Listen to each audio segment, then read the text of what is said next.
ब्रह्मा जी की आज्ञा से कुमार का युद्ध के लिए जाना। तारक के साथ उनका भीषण संग्राम और उनके द्वारा तारक का वध। तत्पश्चात देवों द्वारा कुमार का अभिनंदन और स्तुवन। कुमार का उन्हें वरदान देकर कैलाश पर जा शिव पार्वती के पास निवास करना।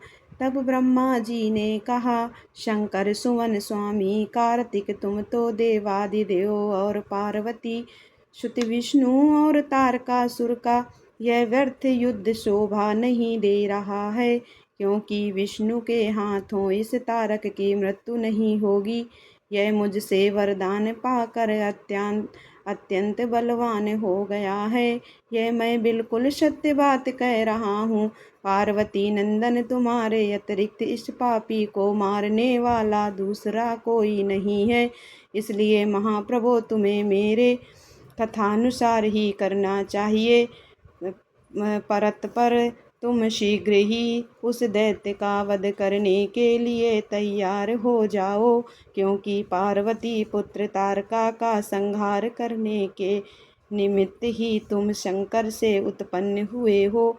ब्रह्मा जी कहते हैं, मुनियों मेरा कथन सुनकर शंकर नंदन कुमार कार्तिकेय ठठाकर हंस पड़े और प्रसन्नता पूर्वक बोले, तथास्तु ऐसा ही होगा। तब महान ऐश्वर्यशाली शंकर सुवन कुमार तारकासुर के वध का निश्चय करके विमान से उतर कर बड़े और पैदल हो गए पड़े। जिस समय महाबली शिवपुत्र कुमार अपनी अत्यंत चमकीली शक्ति को जो लपटों से दमकती हुई एक बड़ी उल्कासी जान पड़ती थी, हाथ में लेकर पैदल ही दौड़ रहे थे, उस समय उनकी अद्भुत शोभा हो रही थी।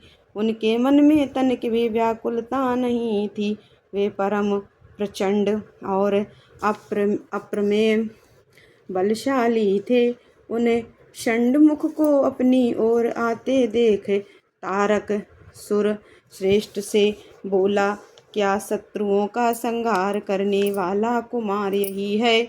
मैं अकेला वीर इसके साथ युद्ध करूंगा और मैं ही समस्त वीरों, प्रथम गणों, लोकपालों तथा श्री हरि के जिनके नायक हैं, उन देवों को भी मार डालूंगा। तदनंतर देवताओं को दुर्वचन कहकर वह असुर तारक भीषण युद्ध करने लगा। उस समय बड़ा विकट संग्राम हुआ। तब शत्रुवीरों का संहार करने वाले कुमार ने शिव जी के चरण कमलों का स्मरण करके तारक के वध का विचार किया।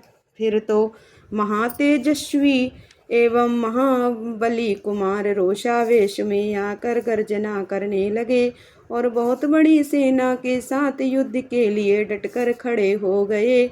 उस समय समस्त देवताओं ने जय जयकार का शब्द किया और देवर्षियों ने इष्टवाणी द्वारा उनकी स्तुति की। तब तारक और कुमार का संग्राम प्रारंभ हुआ, जो अत्यंत दुष्यय, महान, भयंकर और संपूर्ण प्राणियों को भयभीत करने वाला था। कुमार और तारक दोनों ही शक्ति युद्ध में परम प्रवीण थे, अतः अत्यंत रोषावेश में वे परस्पर एक दूसरे पर प्रहार करने लगे। परम पराक्रमी वे दोनों नाना प्रकार के पहरते बदलते हुए गर्जना कर रहे थे और अनेक प्रकार से दांव पेंच से एक दूसरे पर आघात कर रहे थे।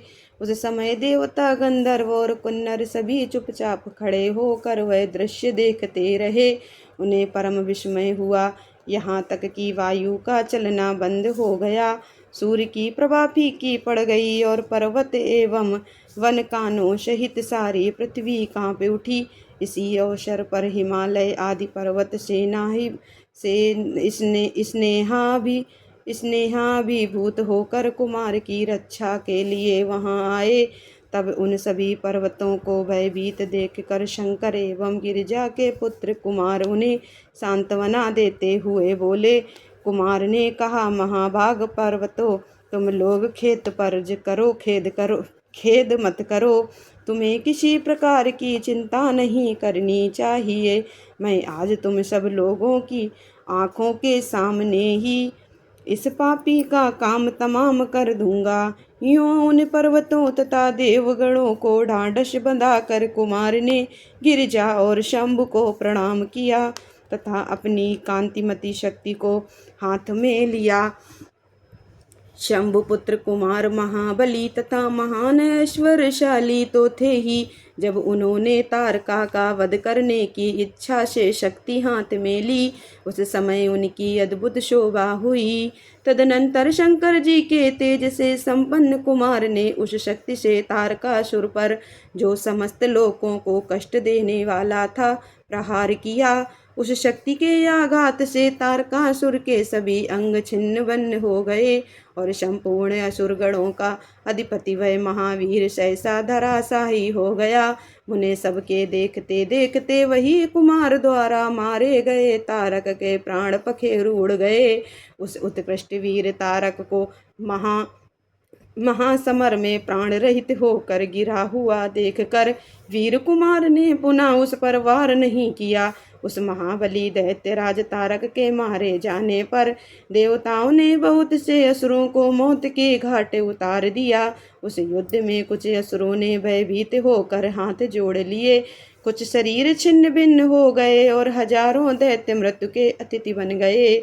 सब शरणार्थी दैत्य अंजलि बांधकर पाहि पाहि रक्षा कीजिए यूं पुकारते हुए कुमार के शरणापन्न हो गए। कुछ मार डाले गए और कुछ मैदान छोड़कर भाग गए।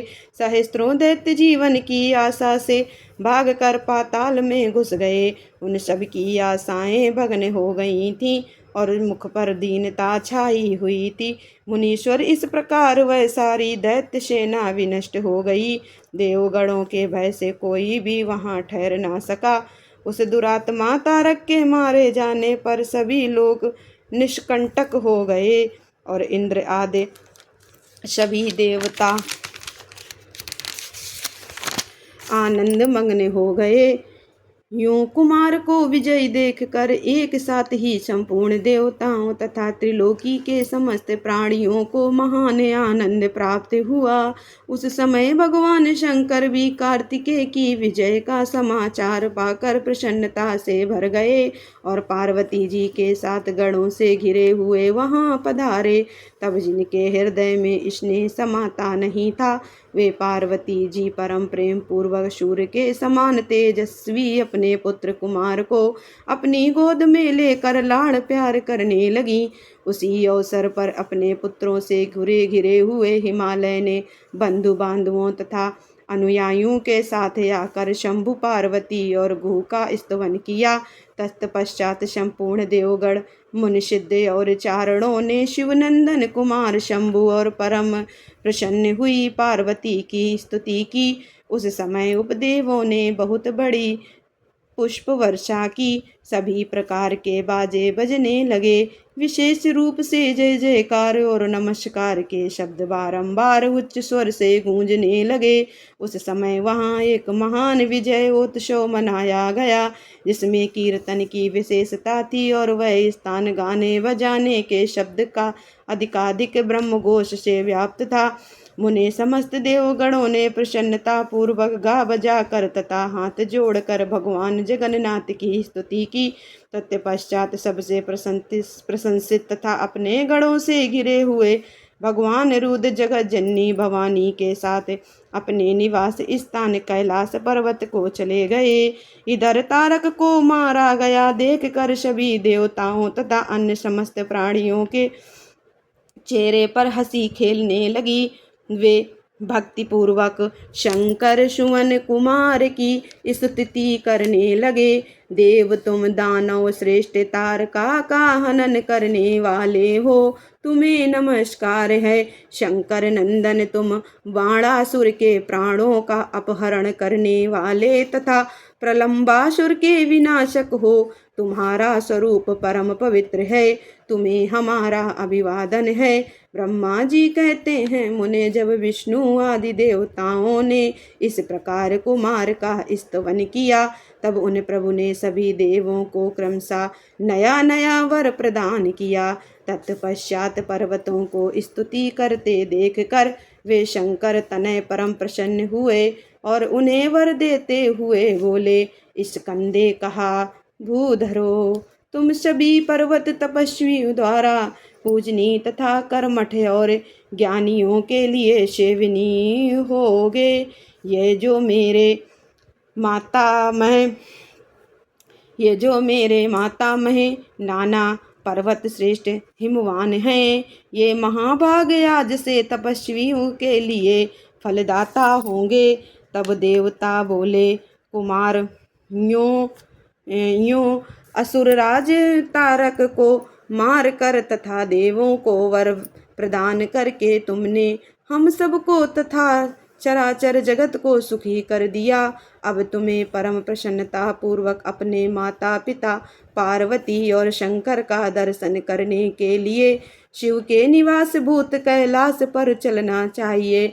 ब्रह्मा जी कहते हैं, मुने, तदनंतर सब देवताओं के साथ विमान पर चढ़कर कुमार स्कंद शिव जी के समीप कैलाश पहुँच गए।